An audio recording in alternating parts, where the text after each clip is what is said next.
the plain, shouting the battle cry of freedom. The Union forever, hurrah, boys, hurrah! Down with the traitors, up with the stars. We will reel around the flag, boys, and relay once again, shouting the battle cry of freedom. Good evening, everybody, and welcome to this 70th edition of Uncut History, live on Readout Productions. And I'm just going to mute that, and we're going to pop over to the main screen. How is everybody doing tonight? It's another Thursday, and yes, we're starting for the third consecutive week at 7:30. And I believe going forward, 7:30 p.m. Eastern Standard Time will be the go time for Uncut History. I know it's a little bit of an awkward start time. I like the round numbers, but, you know, it's a little earlier, which means I'm not as winded. It may prevent me from blowing a tire, as I call it. You know it as being tongue-tied. Oh, wow. What a name there, sir. Thank you for joining. Thank you for joining. So, tonight we are going to talk about the Battle of the Crater, which on July 30th, 1864 was waged, which means July 30th, 2024 was the 160th anniversary. And I had said when we were doing our Overland campaign coverage that we were going to talk about some of the engagements around Petersburg, Virginia in 1864 and 65. Probably should have done the stream last week, or even better yet, the week before, but I wanted to talk about the Whiskey Rebellion. It was on my mind, and I had all these notes about the Whiskey Rebellion, and I wanted to use them up for some sort of project this summer. So screw it, we did it live. And if you have not seen last week's stream, be sure to check it out. We talked about the only true battle that occurred during the Whiskey Rebellion in 1794. So, with that out of the way, let's just dive right into the Battle of the Crater. There's going to be no slideshow tonight. I'm going to be quite honest. I knew I wanted to do some type of stream tonight. Didn't know what subject matter until the 11th hour. So, went back and brushed up on my notes about the Battle of the Crater as the evil one known as Lily is trying to claw my leg off. Bad kitty. Bad kitty. Yeah, we have a lot of bad kitties. I'm not talking about the book by Wrangler, one of our regulars in the chat. Although go read Haley Starr Bad Kitty. I do recommend you read that. So Battle of the Crater. Quite infamous due to the name itself. I mean, you hear about battles being named after locations such as the Battle of Bull Run, or the Battle of Fredericksburg, or the Battle of Salem's Church, or, you know, after a certain location. The Crater, man, that's totally not foreboded at all. And you may ask, well, was there a crater? Why, yes, there was a pretty big crater, in fact. We'll get to that in a few moments. I think a lot of people know about the Battle of the Crater, less because if you're in the history community, but more so if you watch movies. If you've ever watched Cold Mountain, there's a harrowing opening sequence of a battle of the American Civil War. And that is actually albeit abridged version of the Battle of the Crater. And there are inaccuracies in that sequence, but it still does a very good job getting the brutality of the engagement that we're about to talk about tonight. Dare I say that there is more historical accuracy in those 8 minutes of film for Jude Law than there is in the entirety of Enemy at the Gates. Granted, those are two different time periods, two different movies, two different time periods. And oh God, what would happen if we did a stream on Stalingrad? No Coors Banquet tonight. No Old Overholt whiskey either. Actually, no alcohol at all. We're having a Yinzer feast with Arnold Palmer. Oh, okay, it's Arnold Palmer Light. Half and half iced tea lemonade, named after the famous southwestern Pennsylvania golfer. I should do a video on Palmer someday, but I don't know how I would do it. There's not like a museum or location devoted to him. There's a lot of stuff named after him where I'm from, but nothing like a proper where I can do a retrace in history. Anyways, Battle of the Crater. You're here for the Battle of the Crater. So, picking up where we left off when we did our stream on the Battle of Cold Harbor, we mentioned after Ulysses S. Grant and the Army of the Potomac, the main Union force battling in Virginia, could not march on Richmond from the north, could not get through Robert E. Lee's defenses at Cold Harbor. Grant decided to cross the James River and try to outflank Lee one more time. He was kind of knew he wasn't going to be able to do it fully. Lee was able to outmaneuver and start digging trenches around Petersburg. Now, Grant hoped that he can punch a big hole through these defenses and capture the city of Petersburg. That did not happen. Throughout June 15th through the 18th, 1864, the Second Battle of Petersburg ensues. Yes, there was a first Battle of Petersburg. Everybody forgets about that. It was involved with the Army of the James earlier in the few weeks earlier. Grant very gun shy about storming earthworks head on. That ultimately contributes to him deciding to dig in once more. And both the Confederate Army in North Virginia and the Union Army of the Potomac are going to start digging parallel trenches that start moving to the southeast of Petersburg, Virginia. And why are they staying around Petersburg, Virginia? What is so darn important? Well, Petersburg is a very important rail hub for the Confederate States of America. Vital railroads that extend to the west, heading over to the Shenandoah Valley over near Lynchburg, Virginia, heading into the deep south, heading all the way down for the Carolinas, and eventually, not directly, but eventually finding their way, those rail lines down to Atlanta, Georgia. And if you watch their stream on the Battle of Atlanta, you know all the importance of railroads in Atlanta, Georgia. And also, it's just a short jaunt by rail from Petersburg up to the Confederate capital of Richmond. So Lee must protect Petersburg if the Confederacy wants to survive.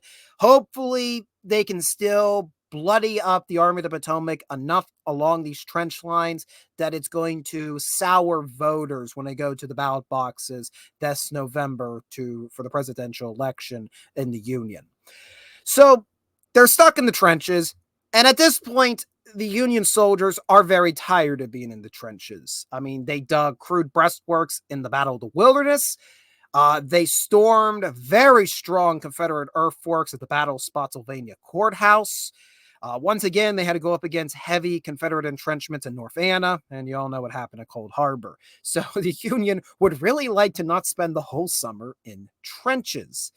And people are trying to think of a way, how can we break the stalemate that's ensuing in mid to late June of 1864? And that's going to bring us to an interesting gentleman. This gentleman right here, he is Lieutenant Colonel Henry Pleasants of the 48th Pennsylvania. The 48th Pennsylvania are attached to the 9th Union Corps, who are under the overall command of General Ambrose Burnside.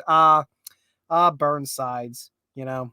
Yes, the man who sideburns are named after, at least colloquially here in the United States of America. And we've talked about General Burnsides a lot here on Readout Productions, especially in our Uncut History series. We have learned that during the Overland Campaign, Mr. Burnside had a terrible case of the slows. But don't worry. And this main coverage, this story predominantly involves Burnside. So get used to Burnside. But this is not Burnside. This is Lieutenant Colonel Pleasants. Right before I went on the stream, I just discovered that Pleasants is actually a Argentinian American, if I'm saying that right. His mother was a Spaniard living in what is now Argentina. And then his father was American.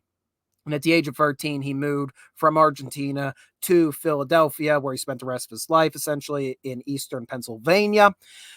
He was involved in the coal mines before the American Civil War. And it's going to be very important for Mr. Pleasants as he sits in these hot darn trenches around Petersburg. And most of the men he commands, they're also going to be ex-mine workers. So all these guys have skills in digging, which I'm sure have been very useful during the Overland Campaign. But as I mentioned, they want to get out of those trenches. And well, Pleasants and his soldiers come up with an interesting idea. If we can't charge across no man's land because we're going to get gunned down, why don't we dig under no man's land and blow up the Confederate trench line from underneath? Oh, thanks, Billy. Wow, everybody's really giving me crap tonight. Thank you, Billy, for the crap that you're slinging my way. So what's going to happen is Pleasance and his guys, they're going to talk to their superiors, who are going to talk to their superiors, who eventually are going to tell General Burnside about what they're thinking. And Burnside is very interested with this idea. May also do the fact he is really looking to salvage his reputation up to this point. I mean, he was once the commander of the Army of the Potomac, and he kind of blew that all in the Battle of Fredericksburg and later the terrible Mud March. So even though he has a pretty high rank as Major General, he's no longer in command. That has always been something that's bugged him. Not that he really want to command the Army of the Potomac, but on the other hand, it was very embarrassed by the setbacks he had endured. And he was kind of sent sent west in 1863 to deal with James Longstreet when he too was sent west, and they fought some battles in the Knoxville, Tennessee area, which may or may not involve Billy Bobsack. Were you there? Were you at the Battle of Knoxville? Can you confirm or deny? Were you with Burnside in the trenches around Knoxville? Anyways, in any case. So Burnside's on board with this idea. Great. You can dig a tunnel underneath the Confederate battle lines, blow it up. Great. I'm going to go tell Ulysses S. Grant about this. This is going to end the war, Chris. Oh, you signed an NDA. Oh, you can't speak about the Battle of Knoxville. I understand. We do respect NDAs here at Redoubt Productions.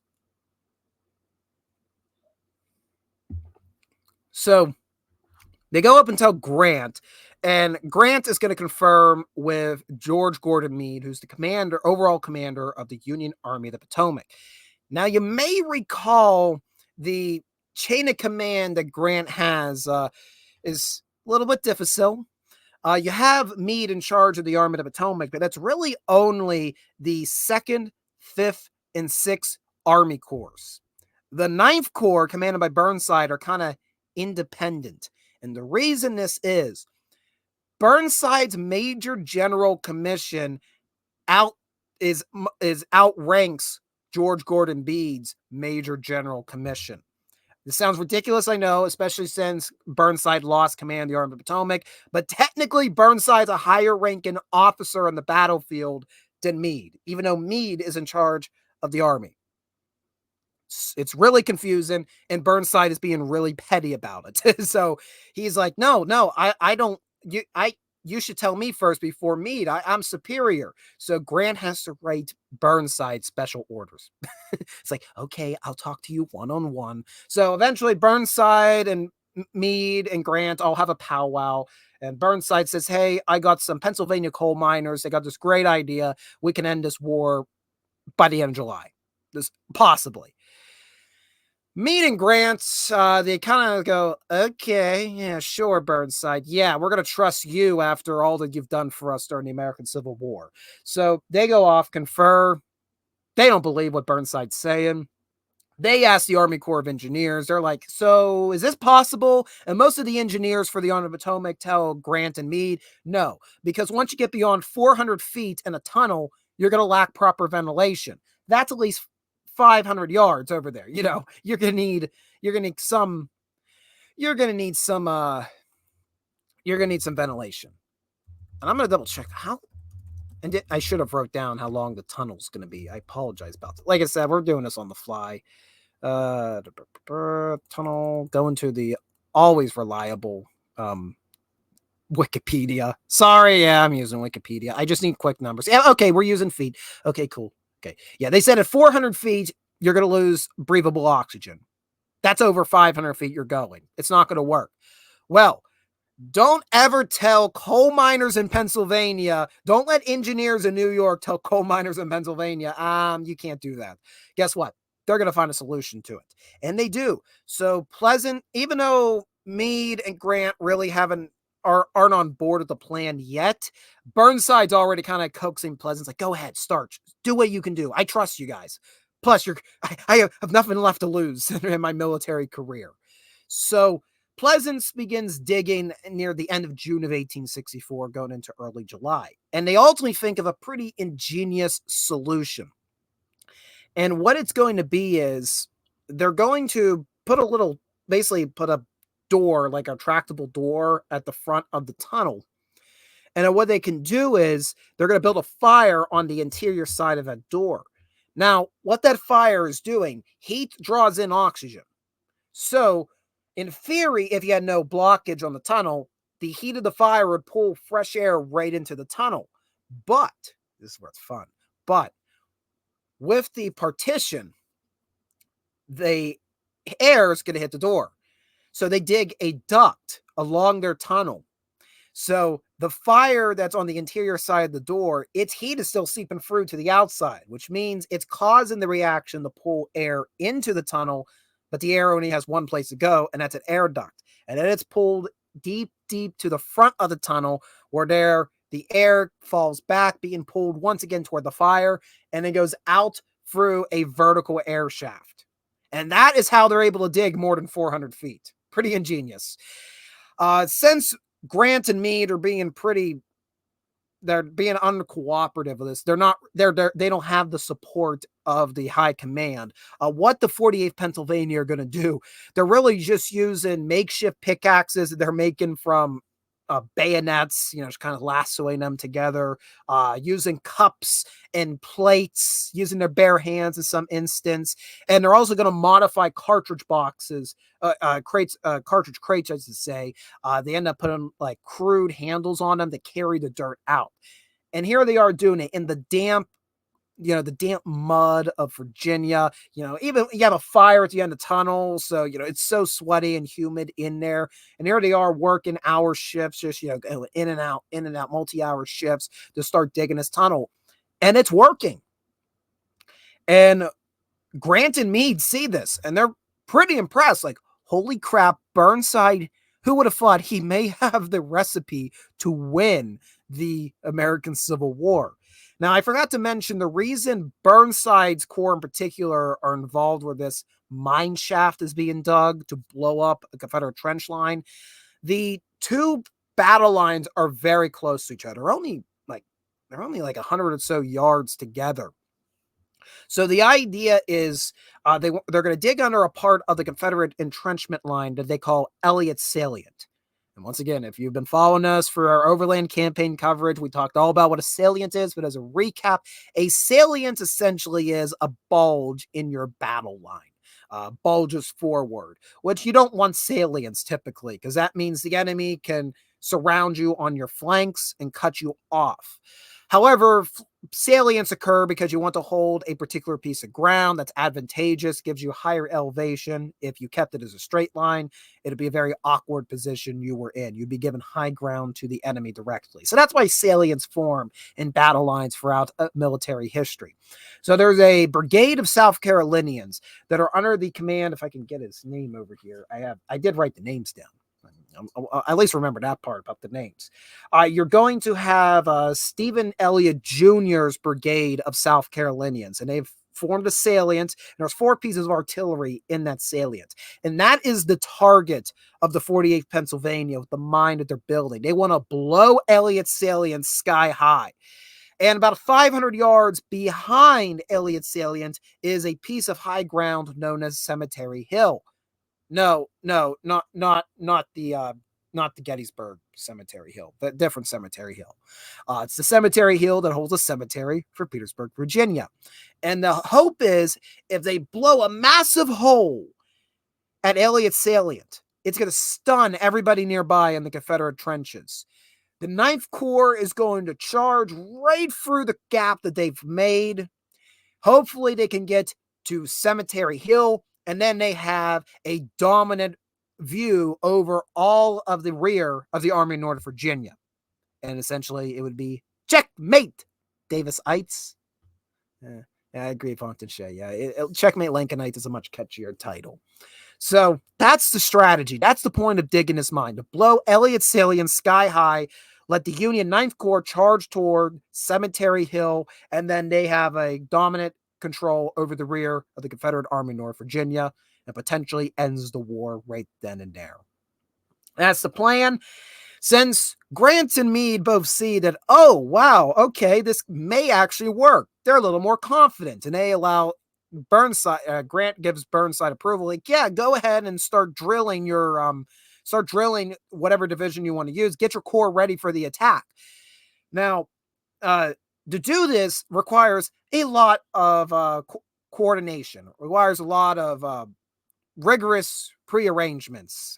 That's a horrible word for it, but let me drink more Arnold Palmer. Maybe I'll make me think.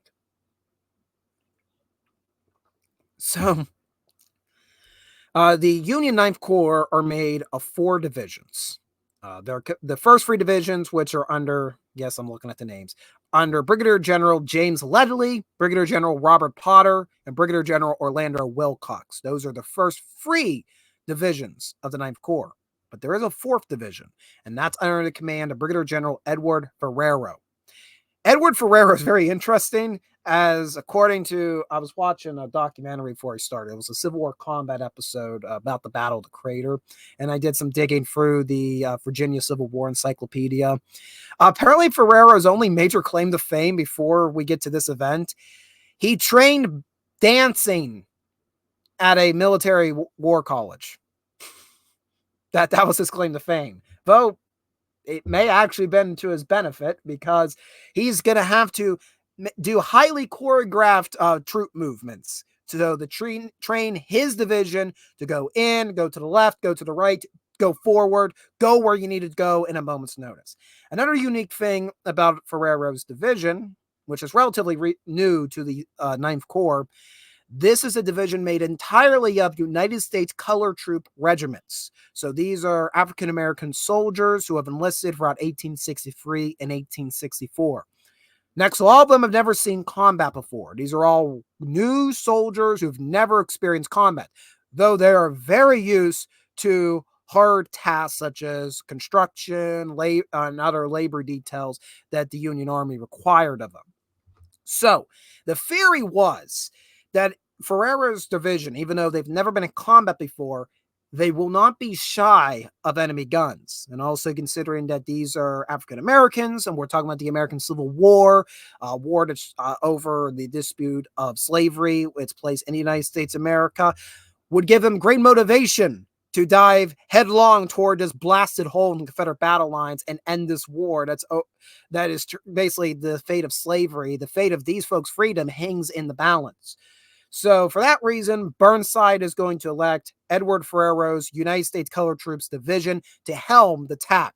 And they spend several weeks drilling their daylights out of themselves to learn what they're supposed to do when they go into battle, when the mine is ready to blow up. And as we get to mid-July, the Confederates are suspecting something's happening. They do suspect the possibility of a mine. I should state that this is not something new in the American Civil War.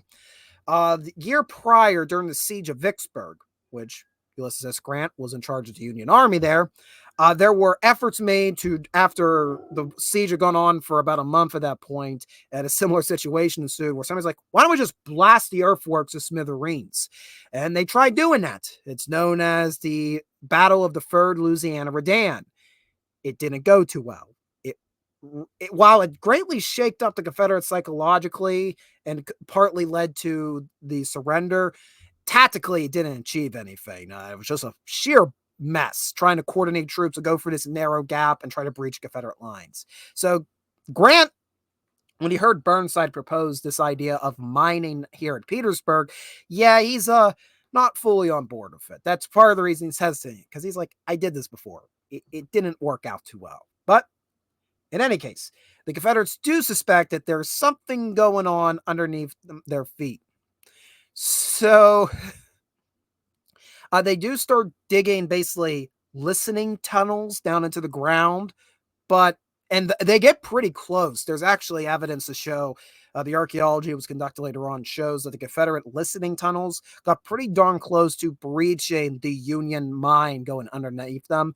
But ultimately, they didn't discover what was happening and lost interest. The 48 Pennsylvania resumed, and by mid-July, you're going to end up having a completed mine of over 500 feet long that goes from the Union trenches underneath no man's land and well underneath Elliott Salient.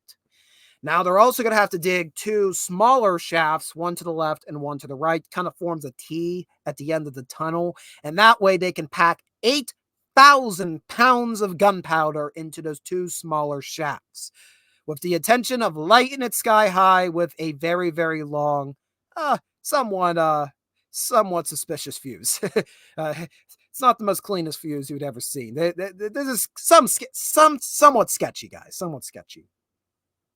So the mine is set up. At the end of July, the mine is filled. And with about a few days before the planned attacks are going to ensue, Grant and Meade are going to call Burnside into their office. And Meade and Grant had been thinking. So this can very likely end the war. It also could very likely blow up in our face. Quite literally, we're setting up 8,000 pounds of gunpowder to go boom. They're going to say, they're going to tell Burnside, they tell Burnside, you're going to change your order of battle, and Ferrero's division is not going to lead anymore. In fact, they're going to be put in the last line of attack. They'll be the reserve division. You're going to have to find somebody else to lead. Burnside's furious. Ferrero's been spending weeks training these soldiers, these United States Colored Troop regiments, on every movement to make this a clean operation. Why are you doing this all of a sudden now?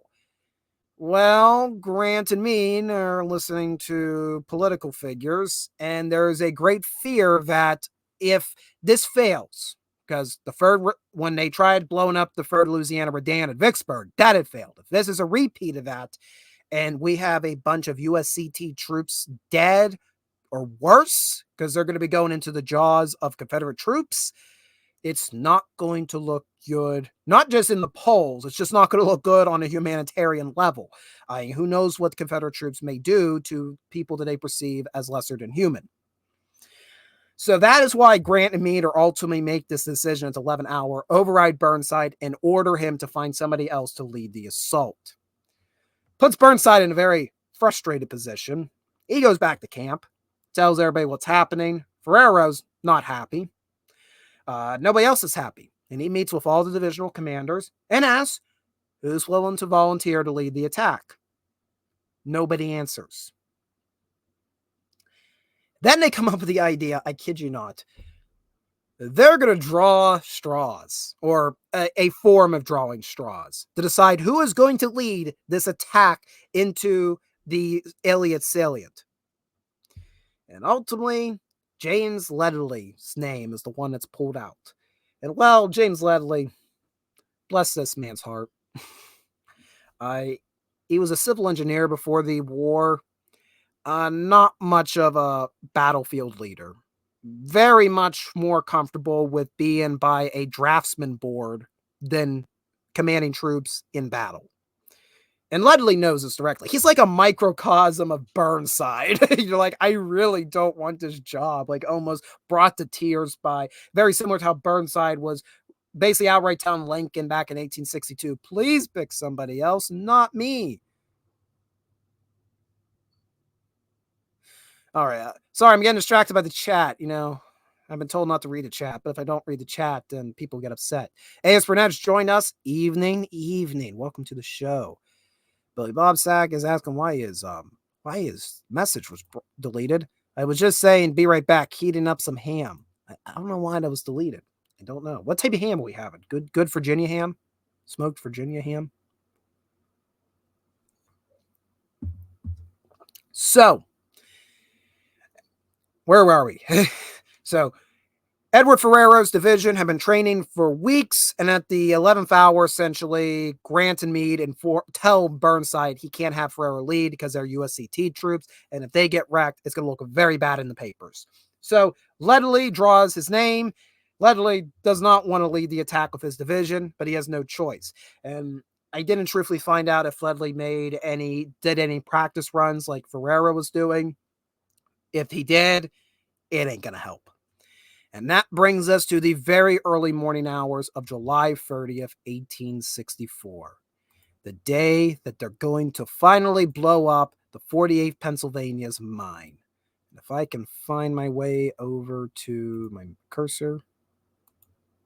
And this is a nice illustration showing actually the tight conditions the 48 Pennsylvania were working in to dig this mine and to roll the gunpowder into position. So the initial attack was supposed to occur at around, I want to say it's around 3:30 in the morning. So it was supposed to occur in the cover of darkness, which if you've seen the abridged dramatization of it in the opening of Cold Mountain, you know the movie depicts it in broad daylight. That's not what happened. They did it under the cover of darkness in the middle of night when the Confederates would least expect the mine to go off.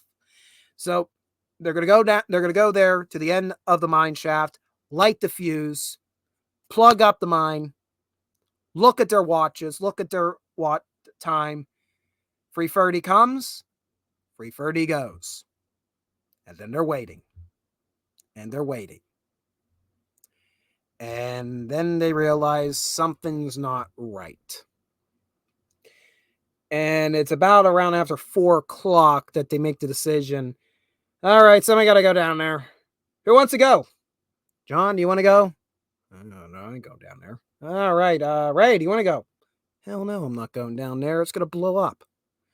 Eventually, two very brave, braver than I or anybody in the chat, no disrespect, chat, two very brave privates of the 48 Pennsylvania volunteer to unplug the mine shaft, crawl their way in, and figure out what's going on. Because for all they know, there may be a live fuse ahead.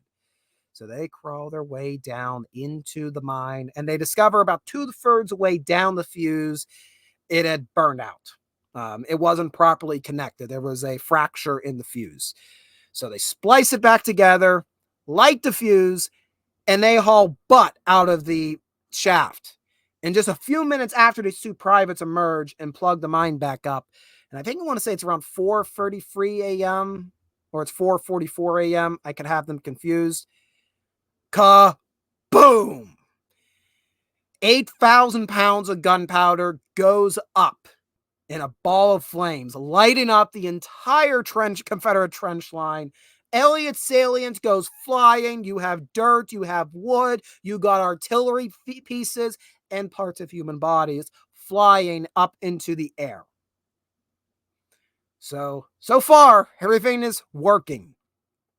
And I have to pause to mention that Wrangler has dropped in his weekly for 20. There, I gotta get cut off too soon. And hey, Burnett, I had to write an essay in 30 minutes the other day. My partner chose Gettysburg as a topic, so I had to recall all your videos on it. Oh, well, hopefully I helped. And then Star Fury. Oh, Star Fury, it's been a while since we've seen you on the channel. Given the previous use of sappers, miners against the Confederacy, why didn't they make contingencies for this and put in counter-sapping mines and predictable routes? Somebody trying to call me? I have my phone on the desk. I did get a lovely text from not the Pennsylvania Turnpike. There is a scam occurring now in the state of Pennsylvania. They'll start announcing that you have an outstanding toll charge. You owe $106. Please settle now. Yeah, it's a hoax. No, I didn't fall for it. I just knew it's a hoax from the get-go because I don't really use the Turnpike because I ain't paying for it. It's too expensive. Sorry about that. Let me get back to Star Fury, what he was asking. Given the previous use of sappers miners against the Confederacy, why didn't they make contingency for this and put in counter-sapping mines and predictable routes? So it happened before, but it hadn't happened commonly enough that you would have actual sappers. Like when you get to the Great Wars you're referring to, you actually have soldiers that their job are sappers. That's their job, to go in and dig mines underneath the enemy trench. At this point, while this had happened in warfare, usually it was a last resort situation, and the siege of Petersburg really hasn't reached that point yet. Oh, it's going to get worse. Even after our stream, it gets worse. It goes on for 10 horrific months. We're still at the early building blocks of the siege of Petersburg, whereas people are still having a vain hope that one more battle.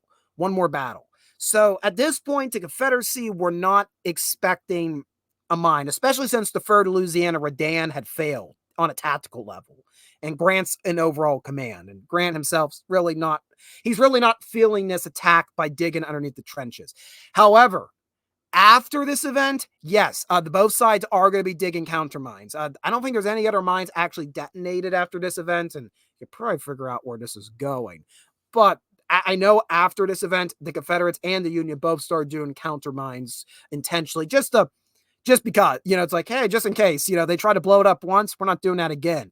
There's actually some pretty good, I want to say it's photographs of Fort Stedman, or is it Fort Mahone's across the way? It's one of the forts that were taken after the fall of Petersburg in 1865 that actually show the entrances to these counter mines that you're actually describing. So they do that. It's just not until after this event because they're not anticipating Grant will do it again. Trippy Soul's coughing his way into the chat. Wrangler's passing his way for the chat. Yep, they've had him for... No, Sapper's been around for a history, but really Sappers, to my knowledge, was not like a job. It was not a standard occupation in the Union or Confederate armies during the American Civil War. It just was not. In this case, yes, the 48th Pennsylvania are miners, but they're not miners for the military.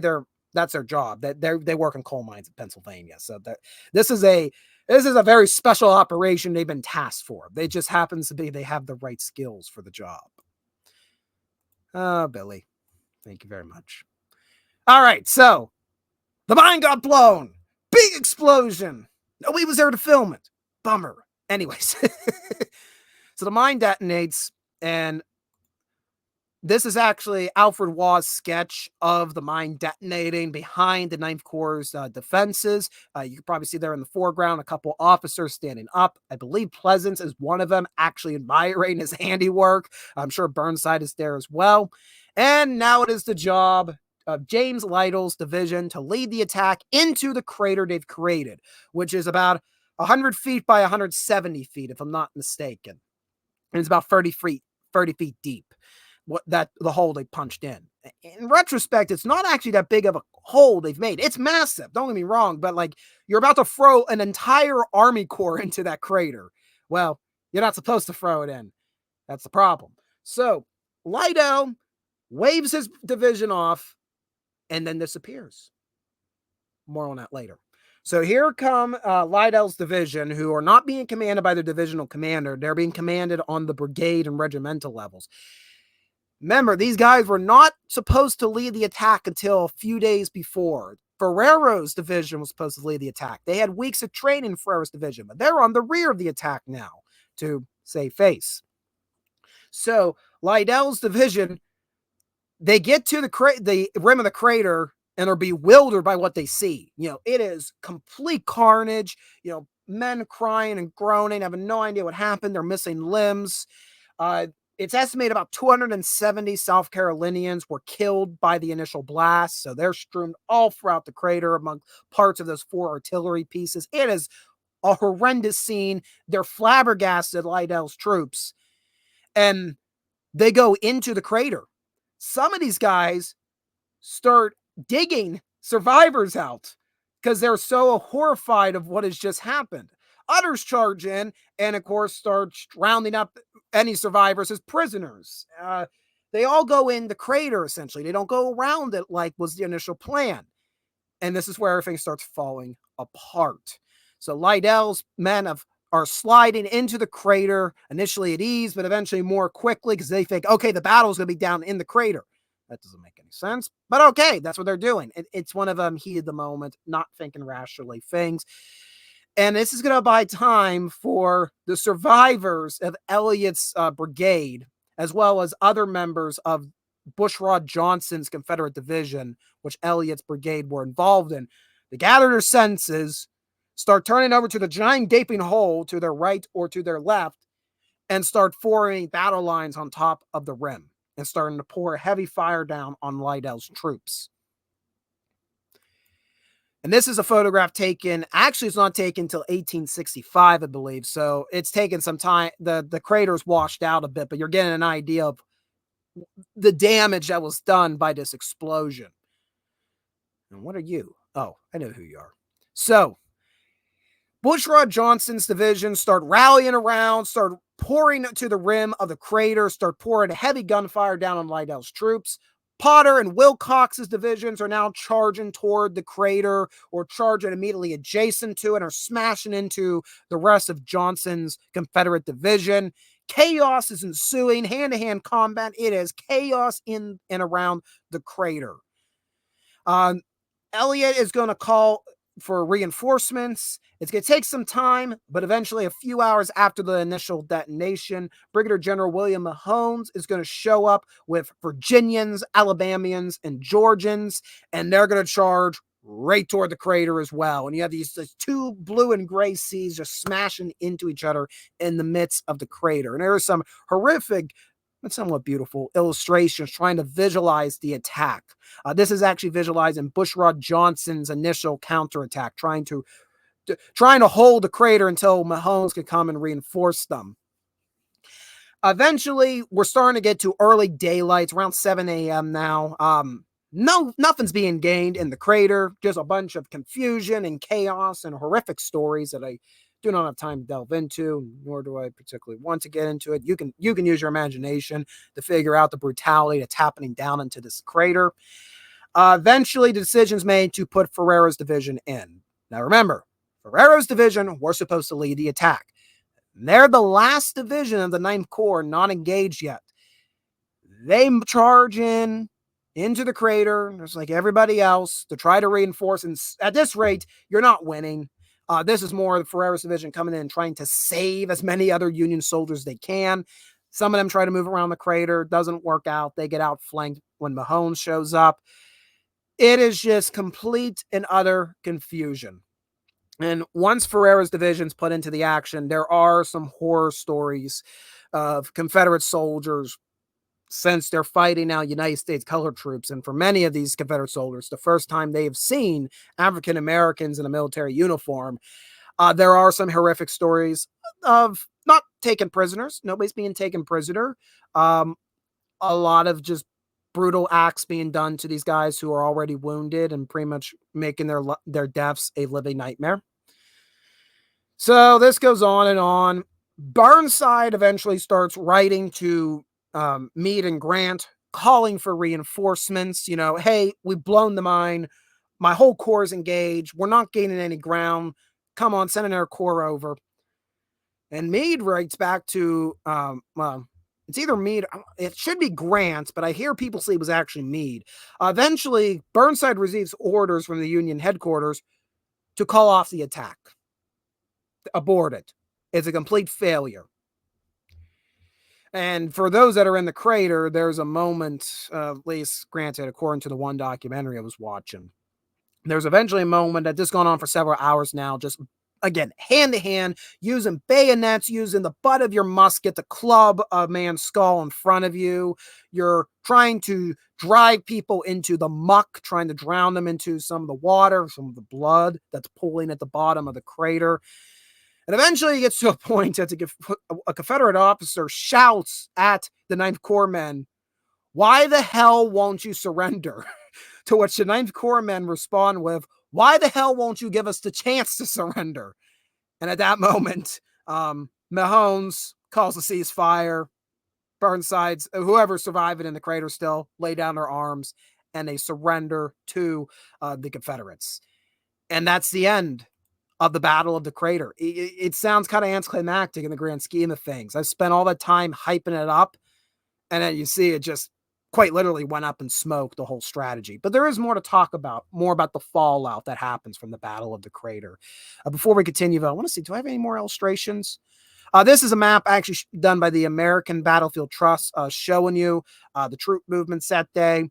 You can see in a nice, neat column all of Ferrero's United States colored troops bringing up the rear of the attack, charging into the fragments of Liddell's division, who are stuck in the middle of the crater. And here you can see elements of Mahone's division, such as Weissinger's brigade.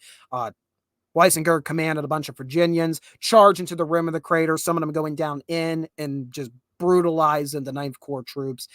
Unfortunately, they were particularly targeting the USCT troops, and they were not letting go on the matter.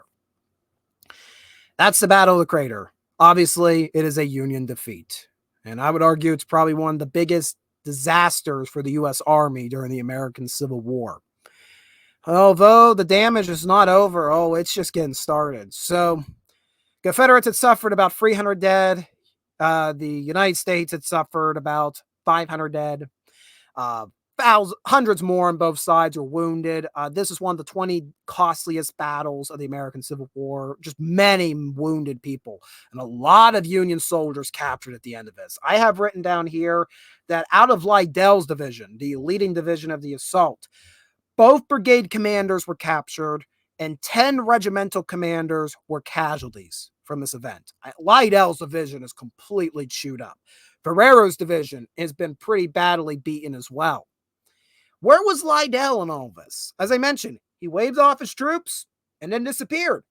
Maybe if Lidell was on the field, maybe he'd been able to direct them not to go into the crater, but it seems that the idea of the impulse of going into the crater rather than going around it, that was a individual decision that just kind of spread like wildfire, and everybody's like, hey, the guy in front of me is jumping off the crater. I'm going to go in too. I'm going to go and see this curious hole we've created and admire its beauty. It sounds cartoonish, but that's probably part of the reason they all went into the crater. They were so in awe of the damage that had been caused to couldn't help but see it up close, which allowed them to be in a perfect position for ambush. Starfury says, I'm surprised after the mine blew, they didn't push a light attack through the open trench covered by artillery fire, but push your main attack from the river. So I didn't mention as well, I should have said that Grant had tried to do a, what's the word I'm looking for?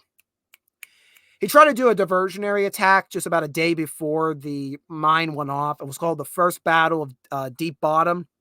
It actually occurred north of the James River, closer to Richmond and Petersburg. Elements of the Union Second Corps made an attack on Confederate trenches, guarding the vital rail line and road networks between Richmond and Petersburg. They didn't have any belief that they're going to break through the line. It was just more to convince Robert E. Lee to pull troops from the Petersburg line back to the Richmond line. It actually was successful. Lee did shuffle a good many troops, which is why Mahones had to haul rear to get down here and plug the gap. It took a few hours for his division to actually show up to plug the gap made in Bushrod Johnson's division by the crater. So I don't know if that answers your question, but there was a diversionary attack made a day before this. It actually did work, but what ultimately undermined this operation was confusion over what the assignment was. They put the division trained for this particular attack, they put them in the rear, and they put the division whose commander was most weak in character for a frontal assault, they put him in the front. Anyways, Lidell and Ferrero both apparently were found not at the front lines.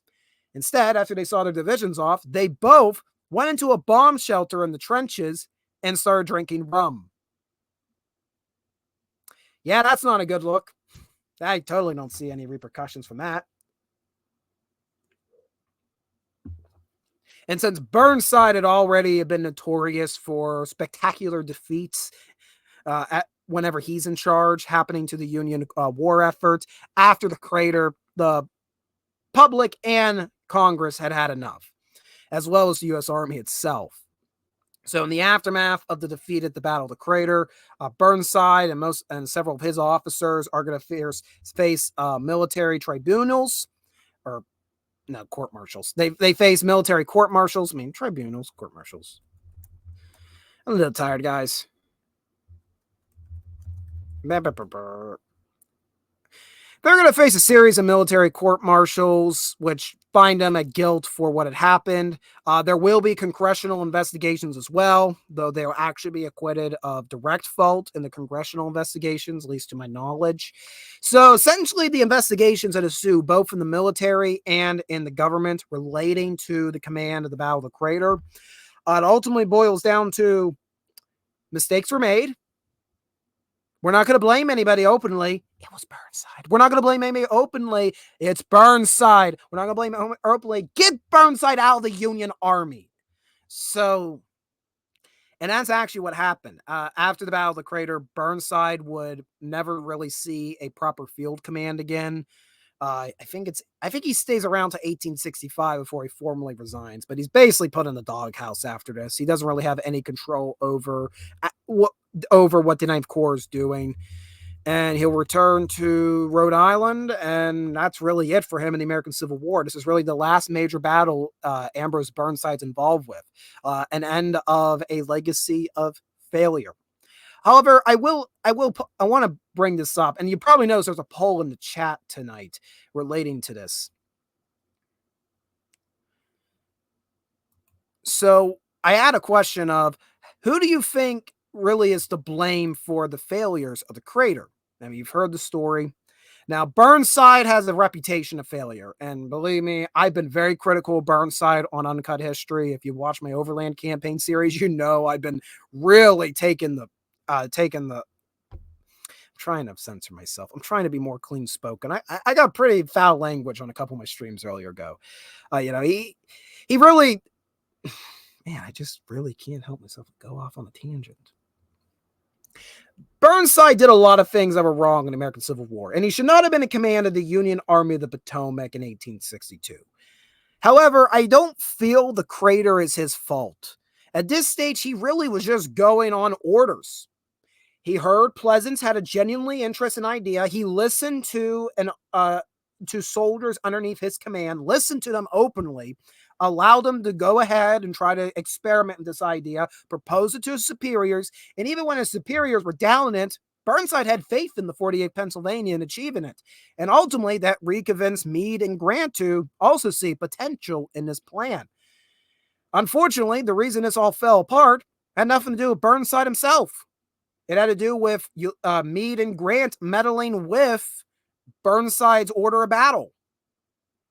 That's where it ultimately comes down to, in my opinion. I think the blame of the Battle of the Crater lands on George Gordon Meade and Ulysses S. Grant. Now, eventually, if I'm not mistaken, the congressional investigation that's done on Burnside exonerates him, and then they place the blame on Meade. I don't understand that because, at least according to my research, technically Burnside is higher ranking than Meade. And Burnside answered to Grant, and Meade answered to Grant. Remember, Burnside was in his own little bubble because he was being pissy about his data commission. So I don't know why Congress they put in the blame on Meade. I will say Meade tends to become a scapegoat for a lot of things. A lot of people use Meade as a punching bag for, well, at Gettysburg, if Meade had just, attacked, just had counterattacked and chased the Confederates immediately. Yeah, well, the dude had just suffered the heaviest casualties of the entire war. And some of the highest losses that anybody ever suffered in American military history. What is it about? What is it? Like over 20,000 on either side, at least 20,000 casualties on either side after those 3 days. He's not ready to, and he moves after a few days once he gets everything in order. Meade, what I'm saying is, I don't get why Meade gets the blame for the crater. I get why he gets the blame for the crater. I don't get why he solely gets blamed for the crater. I think Grant deserves a good bit of the blame. Initially for just being very down on the idea and then coming around to it and only then deciding at the last minute, we're going to meddle with it again. It's multiple people who's are at the fault with it. Ultimately, you can also argue that the Battle of the Crater, the failure of it is because of Burnside's history of failures. And ultimately, that is why Meade and Grant were so hesitant about the plan and why it seemed like they almost sabotaged it. And there is a theory that Meade intentionally sabotaged this plan, convinced Grant and other folks to change the order of battle round because he didn't want Burnside to actually get any redemption. Did not want Burnside, who'd constantly been at Burnside and Meade had constantly been in each other's throats over who was in superior rank in the Army of the Potomac. There's theories that Meade did it intentionally. Changed the plan up to scuttle Burnside's chance of any redemption in his military career, and this kind of assured Burnside to be sent packing. So there's so much drama from the Battle of the Crater, so much missed potential. And sadly, Like I mentioned, about 500 Union soldiers and several hundred more were killed, wounded, and many others were captured at the end of this. Siege of Petersburg did not end with the Battle of the Crater. It really was just getting started. The siege of Petersburg would go on for the rest of 1864 and until April of 1865. And ultimately, it would take a charge on a very weak spot on the Petersburg Confederate battle line that ultimately broke it through. Ironically enough, it would be a frontal assault that after the Confederate battle line was such hyperextended, they hit a very weak spot and exploited the breach. No mines were necessary. And Manji Chan has popped in. Thank you for tuning in. In a time where they keep changing history, I am grateful you are preserving it. I'm trying my best. I am trying my best. And that, of course, deserves it. Stop, Fury. I'm going to start talking like Captain Garrett. It's going to rub off on me. Sounds like they used too large a charge, creating a crater. They should have put in a longer parallel mine with lighter charges across the entirety of a long parallel front. Open up a long breach. Oh, that's an interesting suggestion. I will say they tried to reinforce the explosion. They actually, those two little, the T section were going to the smaller mine shafts. The 48 Pennsylvania actually plugged them up with sandbags before they lit the fuse. And I was supposed to intentionally make the concussion explosion only go upwards to try to increase it.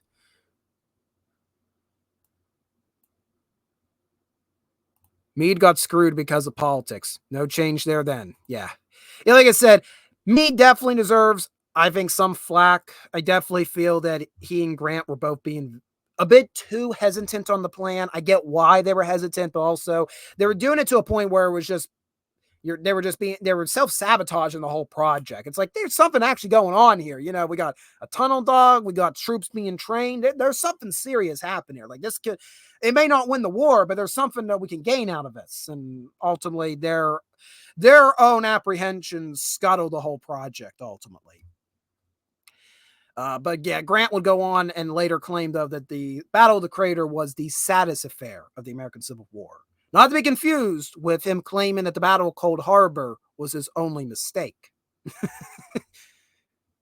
Well, no, he doesn't say it's his only mistake. He says the last assault of Cold Harbor was the most regretful attack he made during the American Civil War.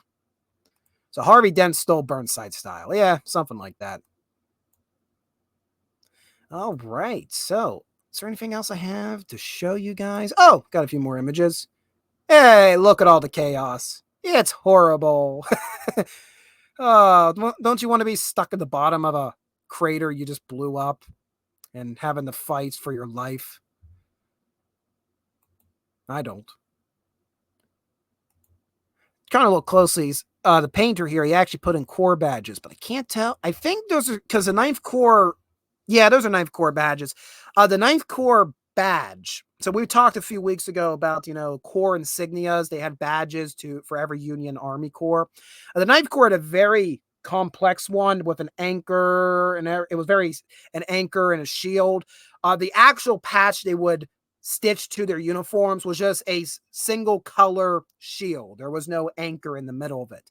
Though I've seen some pretty awesome metal pins that have the full anchor engraved on it. So you may be able to see on the illustration here, you can see the red. I think the red are for the 1st Division, and then you can see the green on the USCT troops. That's for the 4th Division. So pretty cool. Pretty cool. You can see the color coding amongst each numerical division.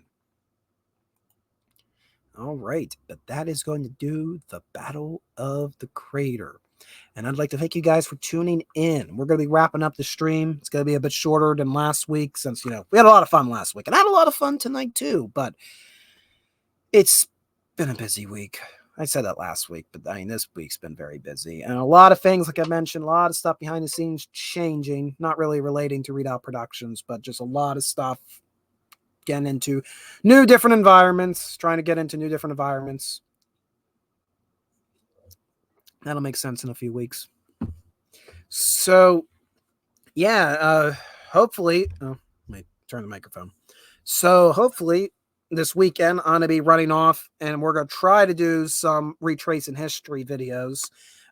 try to hit some historic sites, get that documented. This will probably be the last big retracing history trip I make for the summer. I hopefully not for the whole year, but it may possibly be just because of stuff that's happening behind the scenes. I may not have the ability to hit the road long distance after this month. So, but if we get to hit all the locations we're hoping to hit, there's gonna be some fantastic retracing histories coming out, and I'm looking forward for producing them. Of course, there will be a retracing history this Saturday. It's actually going to be about the Battle of Paoli, or what's known more simply as the Paoli Massacre. A little bit of introduction about it. The Paoli Massacre occurred on the night of September 20th into the 21st of 1777. This is an American revolutionary. Sorry about that. My nose is getting stuffy. It's making it hard to breathe. It is a Revolutionary War action. My nose is getting very stuffy and it's making it very hard to breathe. I don't know what is happening here. I guess I'm allergic to history now. Oh no, that's the announcement. Yeah, I'm allergic to history now. We have to stop. Yeah, we have to stop the stream now. That's it. I'm done. Bye everybody. That's it. I'm allergic to history. I can't. No, I'm just kidding. Paoli Massacre. It's a battle in the American Revolution that many people forget about. It was a night attack made by about 1,200 British soldiers with only bayonets on an American encampment of about 2,000 soldiers. The British won decisively with only bayonets. And it was a harrowing moment for the early days of the United States of America and kind of really set them up to go into winter quarters at Valley Forge. So it's an interesting story. Not a lot of people talk about it because it's not a very big battle, but it's a very unique property we got to visit. So that's going to be coming out this Saturday. It'll be a retracing history about the Paoli Massacre. Star Fury, bad Brits. Well, you don't know. I mean, they did use the bayonet. Yes, they killed 53 Americans, confirmed with the bayonet as well. Some of the Americans were stabbed up to 13 times with the bayonet. May have been a little excessive. We get to talk a lot about Charles Grey, who's a very interesting figure of the American Revolution. He's a British general, and I always have fun talking about him, so it'll be fun to listen to that. And it actually kind of serves as a prequel to a video I made many years ago, a animated battle map of the Battle of Monmouth, where Grey was a very important figure in that battle. And I recall the Paoli Massacre, so it's kind of coming full circle. I have a trend here on Readout Productions where I'll talk about in a major event, and there's something that happened before it, but I don't have time to talk about it. And then like a few years later, it's now time to talk about that big event, the prequel to it. So let's talk about the thing that happened before. So it never fails when I'm trying to document like a historical event with multiple actions. I tend to go backwards. That's not my intention, just always seems how it turns out. We always get excessive when we are deep in the grog. Yeah, fair enough. All right, guys, I'd like to thank you guys for tuning in and watching tonight. Be sure to hit the like button down below before you depart. If you want to share this on any social media platform you may have, to spread the word about Readout Production so we can get more people to tune in to our live streams, which are typically Thursdays, now at 7:30 p.m. Eastern Standard Time. And also get to explore Retracing History, where in those videos, I try to go out to historic locations and document the events that happen there.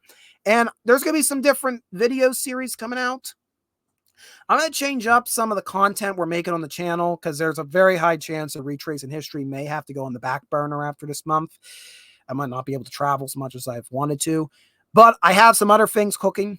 Some stuff involving, I think it's going to be involving presidential history, but not in the way you may think. So there's some stuff about possibly presidential elections coming up here on the channel.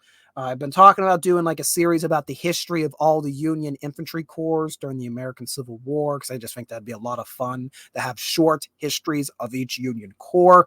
So yeah, I'm looking to try to change up the variety of content we have here on the channel. So that is going to happen. I don't know when, but sometime in the future. So consider sharing the stream and sharing the channel to those that you know, so we can get more people involved and get to learn about these events and their shared past. And if you want to go the extra mile supporting me, you could go to our Ko-fi page. Link is in the description below. If you buy me a cup of coffee, helps me a lot. Wake up in the mornings, especially when I'm on the road doing Retracing History, or I also save it and then use those funds later on for other necessary things for the channel, like making sure the car runs for gas, or having to repair a ball joint. Well, I had what was it? The bearing. I had the bearing on the front driver wheel go last year, and I had some generous support from the channel, from other folks that follow that I'm friends with. I'm very glad I got to support that. So thank you guys, by the way. I know that was a year ago, but again, thank you guys very much for that. So, all right, a shield liking the video, a shield subscribing, a shield sharing, and a shield Kofi. I think I've shielded all. Have I shielded all, guys? I think I shielded all. I think I can hit the like button. I hit the like button. Wow. No, I'm not gonna hit the like button. You hit. I would appreciate you hit the like button, because if I hit the like button, I think they call it cheating. I think they call it cheating or fortifying. Sometimes they refer to it as fortifying as well. All right, let's get this all ready to go. Thank you guys for tuning in. It's been a good stream. See you next time.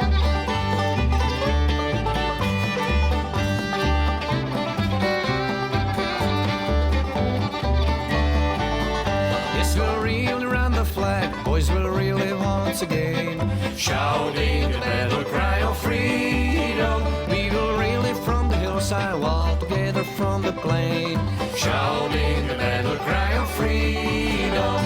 The Union forever, hurrah, boys, hurrah! Down with the traitors, up with the stars. We will reel around the flag, boys will really once again, shouting.